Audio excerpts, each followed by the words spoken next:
hood ratchetness on a New York City platform, and I can't believe I'm getting this close to a disgusting rat. Look at this. This is what I paid $2.25 for. Look at this. Look at this. It's huge, and I'm scared. Oh, it's coming after me.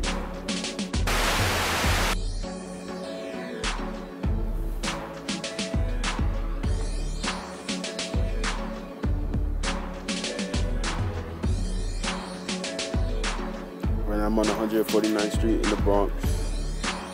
And I mean, this pretty much happens everywhere in New York, so don't think it's just the Bronx thing.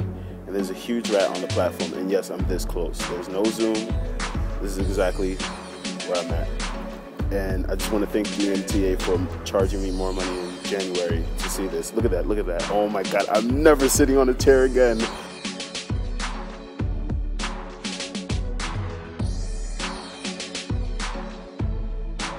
Oh my God.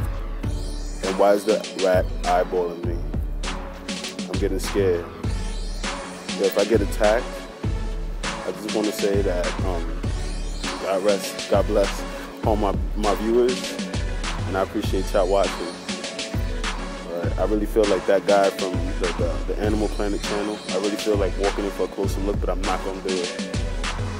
I'm not gonna do it. Or maybe I just might.